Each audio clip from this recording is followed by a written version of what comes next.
Living the Sabbath Rest, Pastor Sabbatical 2012. I am Pastor Arnold Flater, and this is a report I offered to my congregation on returning from sabbatical on Sunday, June 3rd, 2012. Without the benefit of manuscript, I would like to just share some reflections as I scroll through the slides of that report, giving you an opportunity to hear and learn more about my sabbatical. Pastor Sabbatical 2012. Obviously, when one returns from sabbatical, thank yous are in order, a number of different thank yous. Thank you to the congregation, especially those who had the foresight of decades ago to realize that a congregation and pastor will gain from a sabbatical. I'm thankful to those folks. Also thankful to Pastor Dave Solberg. He served as sabbatical pastor while I was gone. He offered a great deal of time, energy, and his gifts in pastoral ministry. Also thanks in order to my staff, our staff here at Holy Trinity Lutheran Church. They did great things to help keep the ministry on track and growing as it does. Thank you to them. Thank you to our Northeastern Iowa Synod leadership. I'm thankful to Pastor Darrell Garretts. He's assistant to Bishop Olestead. He prepared me in a number of ways for sabbatical. And thankful to the good insight from Pastor Steve Olestead, our bishop here in Northeast Iowa.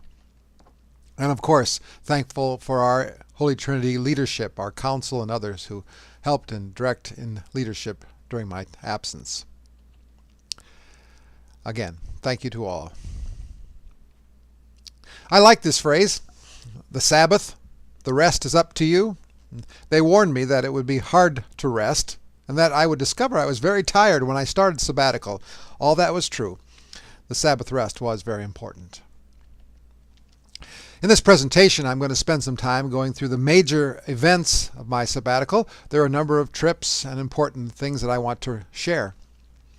The major events then included, first of all, right away, a trip to Christ Church in New York City. After that, a trip down to Florida to the Head of Staff Seminar in Delray Beach. Then some trips in Iowa to Emmanuel Lutheran Church and Covenant Church in Osage and Decorah, respectively. And then City Presbyterian Church in Denver, Colorado. The journeys continued at Resurrection Lutheran in Marion, Iowa, at Prince of Peace Lutheran in Burnsville, Minnesota. The journey continued at Luther Manor Worship here in Dubuque, Iowa, as I stayed home to worship. And then a journey to Nazareth Lutheran in Cedar Falls. And then finally, I want to share some of the study materials that I used during my sabbatical time. The first trip then was to New York City, sabbatical 2012. I went to this church, Christ Church. It's a new mission start that's beginning in Brooklyn. Our children, our daughter Suzanne and her husband Josh, are members of this new mission start. They're very excited about their new church. They meet in the basement of a Black Baptist church there in Brooklyn, a beautiful historic church. Here's the worship space. Christ Church meets there in the basement. This is one of their first services. We had the benefit of being there on their second worship service. An important part of this journey was to learn more about small group ministry. This is our daughter and husband's, Josh's, small group. What a great event it was. The group ranges from ages 18 to 71. It was a delightful group. It was a dinner party, and it gave me the chance and the opportunity just to ask questions. I learned a lot about small group ministry. The next day, I met with Pastor Jameson Galt, who is the pastor there. This young fellow has been working with with small group ministry for a number of years. He had a lot of great insights and shared his materials. The overview of that trip then was, of course, family connection, and then the excitement and the complications of mission starts in a major city like New York City, and then learning much more about small group ministry. The second journey of my sabbatical brought us to Florida.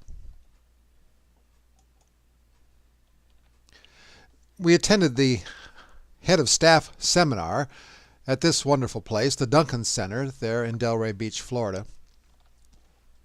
And we did find some time, my spouse Julie and I, to enjoy the sights, the ocean. We went on a trip. We saw alligators. No, not in the church, but rather in the wild. That was a good event, a lot of fun. We went down to the Keys. There we are at the southernmost point of the continental United States. The Head of Staff Seminar was a great experience, and much was learned, and it was a place of great energy. The overview that I took away from that event? Well, first of all, just vibrant leadership. It was great to be around ELCA pastors who were excited about being pastors of the church and excited about the ministry of the ELCA. I also learned about our staff, that we have a gifted staff and that we are well organized and joined together well in ministry. I also learned things about growing together in that staff ministry. I also learned about the importance of the digital world in ministry, hearing great presentations from the likes of Beth Lewis, the CEO of Augsburg Fortress. And also great presentations on faith formation. More of that to come at the end of this presentation, but faith formation in the sense of equipping families, parents, to be leaders in their home in the place of faith, knowing that that's how the faith is passed on in the gift of faith formation. Delray Beach, the Head of Staff Seminar. The journey continued to some Iowa locations. The first to Osage, Iowa. I visited Emmanuel Lutheran Church. I went there to learn about projection and worship in the small congregation setting there in Cresco, Iowa. I spent the night in good conversation with Reverend Michael and Kathy Massa. Pastor Mike is pastor there at Emmanuel, and Kathy is actually on staff helping with the video projection in worship. The second part of that journey was to Decorah, Iowa. I worshiped at Decorah Covenant Church. Our niece, Erin Flater, is a professor at Luther, and she belongs to this church, the Covenant Church there in Decorah. Notice the worship, the projection screens on each side. They meet in a bank that they bought and rebuilt and gathered for a very exciting worship time. A very typical praise band led them in worship. The overview of that experience, well, the importance of worship projection as we make our way into the 21st century. Also, I learned a lot about rural church and its challenges and its process and the great ministry that goes on in places like Emmanuel. And I did especially appreciate the contemporary worship experience that I found at the Covenant Church. That particular day, the pastor was gone, and a professor of philosophy from Luther College was our guest preacher. It was an exciting time. My journeys continued as we made a trip to Denver, Colorado in my third sabbatical journey. I connected with City Pres, a church that really wants to be in the community and to serve in the community. It is a city church. Of course, we joined with our family, and there's our son Adam and his now fiancée Elizabeth. We're excited for their upcoming wedding this fall. Old friends, we connected with my professor. Here is Dr. Frank Benz with a picture with his late wife, Joyce. Frank, of course, had to show us his church. He's very excited about his congregation. We also met with Reverend Rick Thompson and spouse Brenda. Rick was a pastor at St. Matthew's here in Dubuque. Actually, he was our pastor during our seminary years. I met with this fellow, a great guy, John Compton. He's a community life director. He graduates from seminary this spring. But John has been working for a number of years with small group ministry. He was very generous. We met in a coffee shop and spent time, a couple of hours or so, as he shared his resource and his ideas about ministry. Our son Adam and his fiancée Elizabeth belong to a small group. Here's Elizabeth down the right corner. They gather for food and fun and have a great time together. They find great community and great support in their community group at City Pres. And this is really pretty staggering. John Compton told me that 90% of those who worship at City Pres are in small groups. A 90% participation rate in small groups. Pretty amazing number. The take home, the overview from that trip to Denver to City Pres, well, obviously family and friends are so important in Sabbath rest and continued rest. I learned a lot about small group ministry and affinity groups of these young people gathering in certain ways. And also at City Pres, they do blended worship. They have a rather traditional process. The pastor always wears a robe, a very liturgical format, but meeting there in the campus of a large community college in Denver, they have incredible music. They take traditional hymnody and put it in jazz format.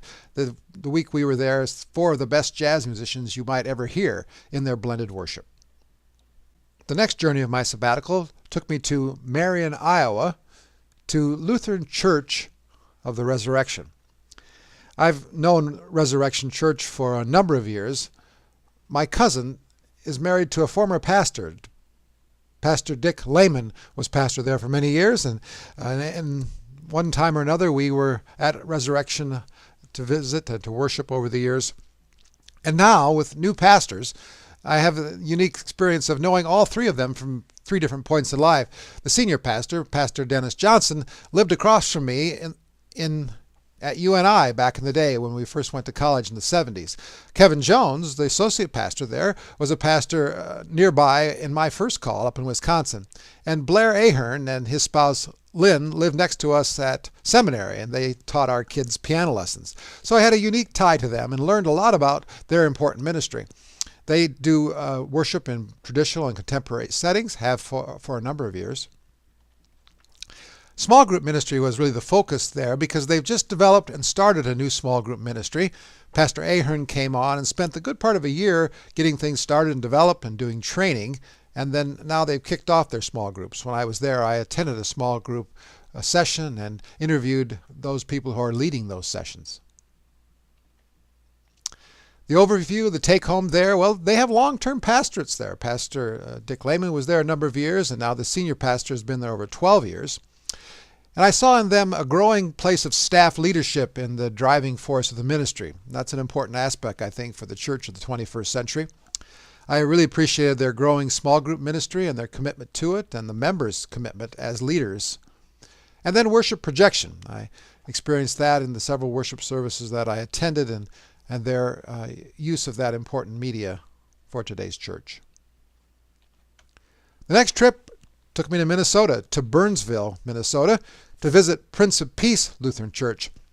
Like Resurrection Lutheran, I also have known about Prince of Peace, for my brother has been a member there. He and his family have been members there for over 30 years now.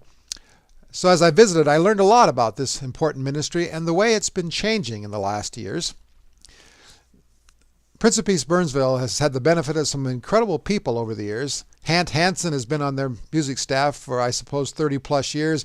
A gifted man, a cutting edge in the force and process of contemporary music.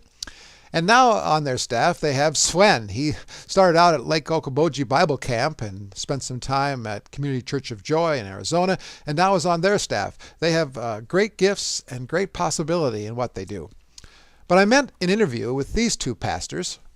First with Pastor Eric Feig. He's a pastor of small groups, also a chaplain in the U.S. military. Gave me great insight into their ministry. And then I also spent time with their lead pastor, Jeff Marion. Both of them in their process surprised me a bit when we gathered. I thought I was going to be talking about small group ministry, but instead we spent a lot of time learning about the focus of their changing ministry. They said something that surprised me, that for them, they feel that the worship experience is no longer the centerpiece of bringing people into the church. In fact, through their mission efforts in other places, they're connecting with far more people, which is quite interesting because they have a lot of people worshiping in the thousands every weekend. I did tour their mission outpost. Their director was very gracious. She knows my brother Rick and gave me a great tour. I learned a lot about what they do in their food bank and their clothes depot and their sharing of household goods. It's an incredible ministry, and they care for a wide variety of people in a wide variety of experiences. Also found some time to connect with old friends, with Reverend Dr. Paul Hill. He's done so much with faith formation and the families and teaching families to be the church for their children, for themselves. And also connected with former member Ann Garretts, who has an incredible ministry with the Mission Investment Fund. She goes out and helps people think about building new churches. It was 2 delightful visits. The overview of the take-home from that trip to Minnesota, well, changing times and changing churches. In fact, Prince of Peace has done a lot of changing. No longer the mega church style, but more a Lutheran style that seeks to serve the world right outside the door and around the world. I was impressed by their process and what they're about, and recognizing that churches need to change as times change.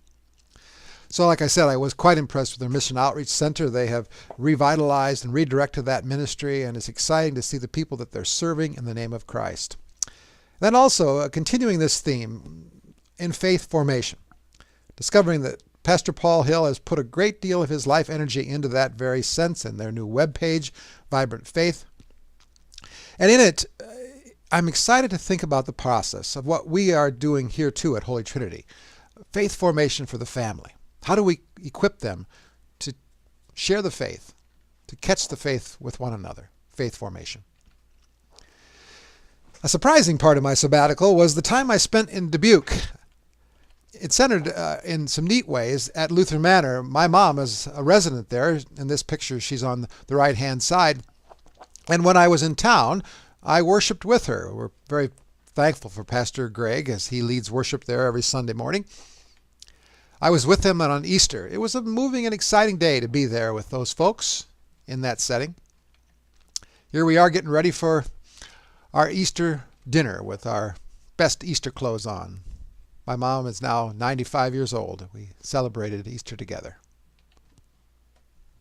Perhaps the take home from those experiences is that rest and Sabbath need to be a part of every week. And then also how important, how wonderful it is to be with family and worship. Traditions that extend that create memory and experience that is unlike anything else. To be worshiping God and hearing God speak next to a loved one is so much of a gift. And attending worship, I found myself excited just to sit and hear a sermon and to be ready for what the pastor did in leading us in God's direction. That was a gift of my worship experience with my mom at Lutheran Manor. The next journey brought me to Cedar Falls, Iowa. I changed my itinerary a bit. I had plans to go to Hope Lutheran Church in Des Moines, Iowa, one of the largest mega churches in the country and fast-growing churches. But things changed. Because of my connection with Cedar Falls and Nazareth Lutheran, they too have gone through a number of changes and process in the last decade or so, with the retirement of a senior pastor who had been there for decades. Now their pastor is Pastor Brian King, an incredible pastor, a fine young man. He was a year or two behind me in seminary and was very gracious, gave me the best part of an afternoon to talk about ministry, talk about the ministry of Nazareth Lutheran, and the aspects that he is so much a part of, as bringing a sense of Lutheranism to that congregation in a way of serving the world and connecting. As one might expect, in the 5 services I attended in the week or so that I was around Nazareth, I spent 2 of them in the tech booth and was pretty impressed with their skills and their process. Here their video software. Their lights are incredible in that, as we're thinking about adding light in our sanctuary and our chancel area, long needed. They had quite a system for their worship experience. The overview, the take-home, well, there's a sense of what I like to think of as adaptive leadership at Nazareth. Brian King brings that as he thinks about adaptation, changing perhaps the direction of who they are, but yet empowering them for what they've done and who they are, and then to what they will become. That's how I think of adaptive leadership. That's Pastor King's process as far as I recognized it. And also I'm excited for them in their growing alignment with the ELCA, that we are reminded that the mission and ministry of our church, the ELCA, is literally around the world. And together we join them to do things that we can't do on our own. And so together we serve the world. For example, in the malaria campaign, Nazareth raised some $40,000 or more for purchase of nets for the malaria campaign. Also, I was impressed and encouraged in the use of digital process in ministry, both in worship and in other aspects. An important part of my sabbatical was the learning and study time. I cherished that, to be able to read and really to read a variety of different things. It was a great learning experience. I have a long list of authors. As I shared in worship, I put them all on the screen and rapidly explained. I did, in one way or another, experience all of these sources. People like Krista Tippett, Dr. Walter Brueggemann, Archbishop Desmond Tutu, Dr. Marva Dawn, Reverend Dr. David Anderson, Eugene Peterson, Garrison Keeler, Meister Eckhart, Dr. Alistair McGrath, David Kinnaman, Rob Bell, Roy Oswald, Richard Brucehoff, Dr. Martin Marty, Irenaeus, Leonard Sweet, Reverend Dr. Paul Hill, Bill Moyers, John O'Donohue, Dave Kraft, M. Craig Barnes, Sal Lewinsky, Kevin Kling, Ira Bayek, Joseph Campbell, and of course, Jesus of Nazareth. One of the first books I read came from the head of staff seminar. The presenter, Roy Oswald, was there. This book that he wrote already in the 90s, entitled Clergy Self-Care. I just found great practical ways to stay balanced in who we are and what we do. In fact, a recipe for every day of life. This resource, On Being, brought by Krista Tippett, was originally entitled Speaking of Faith and has changed, but it still brings great and helpful resource. This one, for example, Archbishop Desmond Tutu and God of Surprises. But each week, Krista Tippett interviews and deals with questions of faith and being, with On Being. This book, Alistair McGrath's Heresy, he just reminds us that no one sets out to make a heresy that damages the church, but in the process of trying to better tell the story, sometimes we go astray. It's a practical sense to learn the history of heresy for our daily lives. Spent a lot of time with this book, From the Great Omission to Vibrant Faith. This is written by Dr. David Anderson. He's done a lot of work with Paul Hill. In it, he just reminds us that we've made mistakes in the church and we've, in some ways, excluded the home in the very important process of teaching the kids the faith and handing it on. A very important book in my estimation. And again, in the place of faith formation, I went back to the earlier book by David Anderson and Paul Hill, Frogs Without Legs Can't Hear. It's a delightful book that talks about empowering the family and as we pass on the faith to the next generation. I spent some time with Leonard Sweet in 2 books, actually, as he talked about this phenomenon of Facebook and the importance of face-to-face faith, that we have relationships and it's important to be there. But also, in the second book that came out during my sabbatical, he made a case in Viral about how important it is to be a part of the social networking process.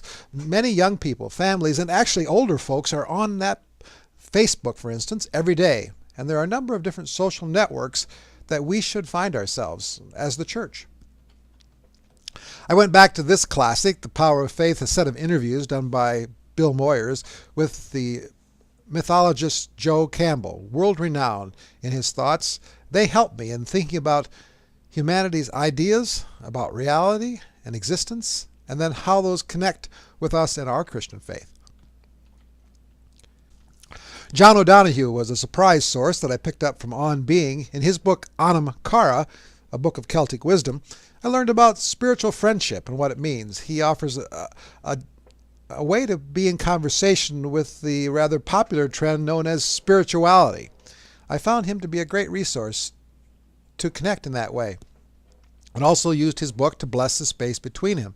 In fact, in our daily devotions at home now, my spouse Julie and I use these blessings in our daily experience. Dave Crass makes a good point that only about 30% of leaders last, in his book, Leaders Who Last. In this book by David Kinnaman, You Lost Me, we have a wonderful series of interviews by people who have stayed with the church as young people, who are kind of in the middle and aren't quite sure they're connected but do attend, and then those who plan to never go back. In that book, we found some insightful things to help us understand the upcoming generation. This completes then the major journeys and attributes of my sabbatical time.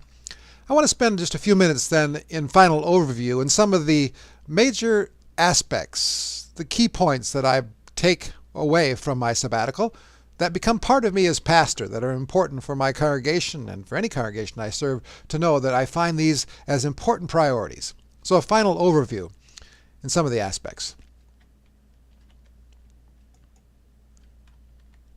First of all, the importance of Sabbath rest. It is a gift and yet a responsibility, and it's meant to be a part of every week, actually every day. When it's received as a gift, great things happen. And when it's put aside, we must be reminded that it is our responsibility, like anything else we do in life, to return to it. It makes life complete. A second point is this whole idea of faith formation. Here at Holy Trinity, we've actually been ruminating and thinking and acting on this in the last year or two as we've dealt with our faith formation process, as we think about our young people and our youth programs. At this point in time, I'm not as concerned on the emphasis of a vibrant young people high school youth ministry as I am in starting over. And starting over in a process where we equip our young families to share the faith with their children. Oftentimes, it's been discovered that even exciting, full high school youth ministries oftentimes produce young people that leave the church in the moment they graduate from high school. Statistics tell us that young people who stay with the church stay because of the teaching and gentle hand of their families, their parents. I'm interested in spending time with the family in developing the home church in faith formation. Another important thing that's in a process of this faith formation is that the leadership need to portray and live a faith life that brings this to reality. And that it really needs to start with a pastor and his or her family in the way we live and develop in our devotional life and in our process in the 4 keys of the vibrant faith process, or in the faith 5 that have us gathering each day to share our day's process, to read scripture, to talk about it, to pray, and then to know a blessing. That's an example of faith formation. I envision that as something that must be in the pastor's place, and then with all the staff of a congregation, and then be an example in the member leaders. Leadership, faith, life, formation. Another thing, I was encouraged and reminded again that the use of digital process in our world of faith is very important.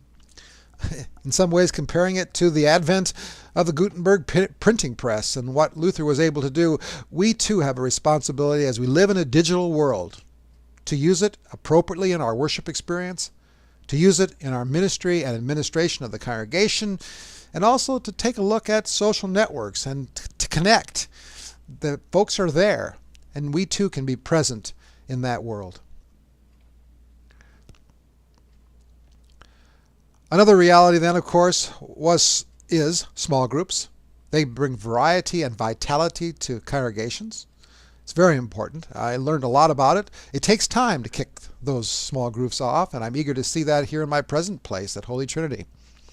Another piece that came to my mind that I hadn't thought much about but have come to recognize anew is that staff leadership in ministry in a congregation leads into the 21st century. That congregations must have vibrant staffs, a staff setting, people who are willing to empower and equip people for ministry. I think it's a very important part of what the future ministry of the church will be as it is handed yet on to more and another generation. In other words, a staff is creative and exciting and ready to offer ministry that leads the memberships into service and Christ's love for the world. And finally, of course, a congregation must be mission directed. As I learned at Prince of Peace, Burnsville, that we are called in Christ's name to serve locally and throughout the world. An important theme that must not be overlooked in our ministry. Finally then, again, a thank you, and hopefully these reflections help and explain the process of that sabbatical. As we continue in ministry here at Holy Trinity, I know this sabbatical time will have a large effect on who God calls us to be in God's Word and God's world. Living the Sabbath Rest, Pastor Sabbatical, 2012.